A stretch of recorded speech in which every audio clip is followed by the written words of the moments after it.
वृंदावन नगर में आश्रमों पर कब्जे के मामले थमने का नाम नहीं ले रहे हैं। ऐसा ही कुछ मामला रंगजी का बड़ा बगीचा स्थित प्रसिद्ध रघुनाथ आश्रम के कब्जे को सामने आया है, जहां दो पक्षों में विवाद हो गया। मौके पर पहुंची पुलिस दोनों को कोतवाली ले आए। जानकारी के अनुसार बड़े बगीचा स्थित रघुनाथ आश्रम पर सोमवार की सुबह करीब 1 दर्जन लोग घुस आए। उस समय मंदिर की पूजा आरती हो रही थी। बताया जाता है कि करीब 3 माह पहले आश्रम के महंत श्री सीतारामाचार्य महाराज का गोलोकवास हो गया। उसके बाद उनकी शिष्या मीरा माताजी और अनुज उर्फ अनंत दास आश्रम में रहकर सारी व्यवस्था संभाल रहे थे। लेकिन महाराज जी के बाद उनके दूसरे शिष्य प्रमोद कुमार द्विवेदी ने भी आश्रम पर अपना अधिकार जताया। बताया जाता है कि सोमवार की सुबह करीब 8 बजे प्रमोद कुमार लगभग 1 दर्जन लोगों के साथ आश्रम में जा पहुंचे और आश्रम की चाबियों को कब्जे में ले अपना महंत होने का दावा किया। आश्रम में लोगों को घुसता देख आश्रम संचालिका मीरा माताजी के अलावा आश्रम में रह रहे लोगों ने उनका विरोध किया। झगड़े की सूचना पर पहुंची कोतवाली पुलिस को देख आश्रम में घुस रहे कई युवक वहां से भाग खड़े हुए। दोनों पक्षों को पुलिस कोतवाली ले आए। वहीं महाराज जी के शिष्य प्रमोद कुमार ने बताया कि आश्रम के महंत श्री सीतारामाचार्य महाराज द्वारा नगर के विभिन्न महंतों के सानिध्य में मुझे चादर उड़ाकर महंत का दायित्व दिया था, लेकिन मीरा दासी आश्रम पर कब्जा करना चाहती है, इसलिए हमारा विरोध कर रही है। पुलिस द्वारा दोनों पक्षों को अपने अपने दस्तावेज लेकर कोर्ट जाने की बात कही है। महाराज जी, क्या नाम है आपका और क्या मामला है? आज कोतवाली आए। जी जी, मैं पुरुषोत्तमाचार्य ऊपर करो महंत रघुनाथ आश्रम का हूँ। मेरा पट्टाभिषेक 2 फरवरी को वृंदावन के प्रतिष्ठित संत महंतों के समक्ष हुआ था, धर्माचार्यों की उपस्थिति में। किंतु आश्रम में झाड़ू पोंछा करने वाली दासी वहाँ पर कब्जा कर रही है। बार बार मुझे पूजा पाठ से मना कर रही है, परेशान किए है और अपने परिवारी जनों को सबको बुला करके वहाँ आश्रम में रखे हुए हैं। बीच बीच में बाउंसर गुंडे इधर उधर से बुला करके जान से मारने की धमकी देती है, लगातार परेशान कर रही है। अब थाने आए हैं वृंदावन, क्या आश्वासन मिला है? आश्रम में पहुँचा, थोड़ा बाहर आश्रम के काम से गया हुआ था। जैसे मैं पहुँचा वैसे ही मुझे अंदर कैद कर दिया गया एक कमरे में और मुझे जो है परेशान किया गया। तब मैंने 112 नंबर डायल किया, चौकी इंचार्ज को बुलाया, उसके बाद इधर कोतवाली ले आया। अब क्या आश्वासन मिला है कोतवाली आगे? आश्वासन वो ये कह रहे हैं जी, 1 सप्ताह में वो कह रहे हैं कि हम व्यवस्था करेंगे, पूरा कर देंगे। वाले है बगल में यही रंग के बड़ा बगीचे के पास रघुनाथ आश्रम है। वहाँ जो महंत स्वामी पुरुषोत्तमाचार्य हैं, उन्होंने अपने गुरु के जीवन काल में ही उनको सभी वृंदावन के हम लोगों के उपस्थिति में महंत बनाया था और वो परम्परा 1 महीने के बाद हो गया। उनका जहाँ संस्कार भी उन्होंने पुरुषोत्तमाचार्य ने किया था। इसके बाद वो अपना रहते रहे, कुछ काम से बाहर गए। वहाँ आश्रम में रहने वाली एक भाई है मीरा दासी, मीराबाई नाम है। अब ये आए वहाँ तो उनको पूरा अपने परिवार, बेटा बेटी भाई भतीजा से लेकर के झगड़ा करने लगे। फिर थाने से पुलिस ने दोनों पक्षों को बुला लिया है।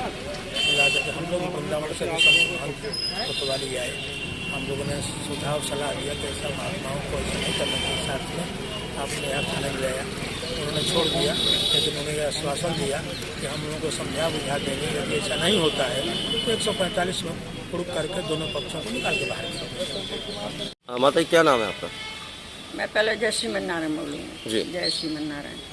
मेरा नाम गुरुजी का रखा तो रामानुज दासी, माधवी दासी है। क्या घटना हुई थी अभी? और घटना ये हुई है कि हमारे गुरुजी ने, इनकी माँ आती जाती रही कभी समय समय पे, तो वो आती रही कि वहाँ जो गुरुजी की भूमि है जन्मभूमि में, तो वो जन्मभूमि की भूमि को अपने उसमें लेने के लिए गुरुजी की बहन बन करके आ गई और बोलने गई कि मैं दूसरे लोगों को नहीं देने दूंगी आपकी जगह। क्या नाम है उनका?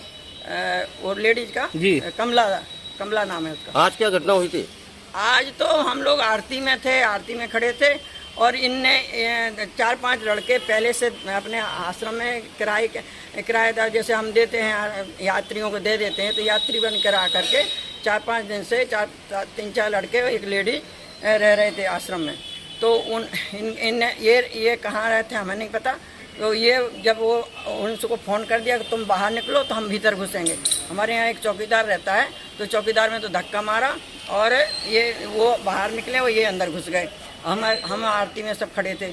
तो इनके जो एक उन्हीं के गांव का एक आदमी है वो खड़ा था। तो क्या नाम है उनका? उनका क्या नाम है?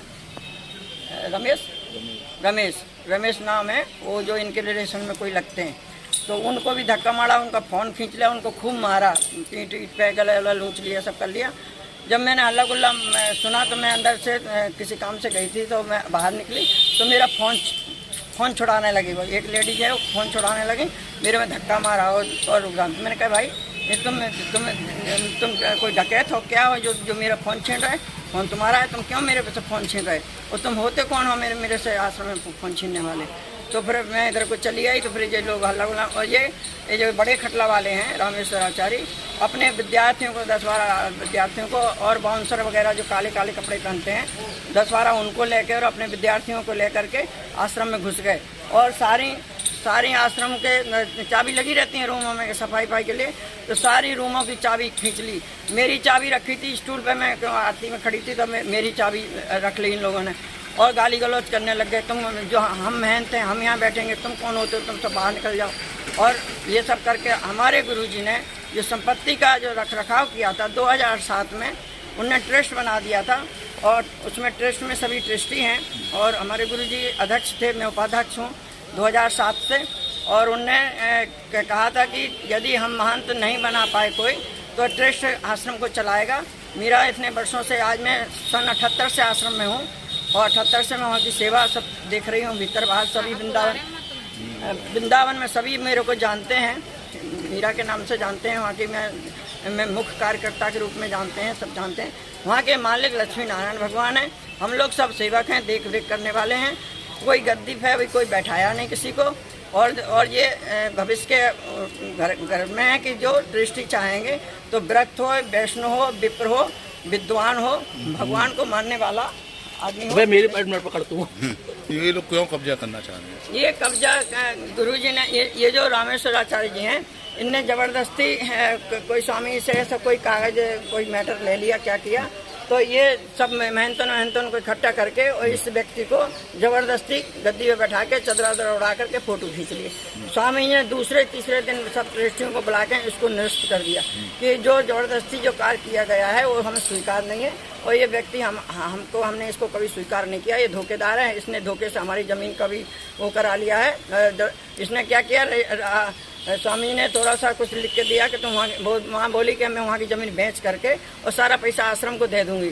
तो स्वामी ने बहुत बार मना किया कि नहीं, हमें नहीं चाहिए, जो कर रहे हैं करते रहने दो, तो हमें हमारी इतनी चिंता क्यों करती। बोले नहीं, हम उनको नहीं खाने देंगे, आश्रम की ज़मीन, आश्रम के पैसा आश्रम को लिए आएगा। तो जब उनने स्वामी ने 2 लाइन लिख के दे दिया कि ठीक है तुम बेच सकते हो, बेच के पैसा हमारे खाते में डाल देना। अब आप क्या चाहते हो?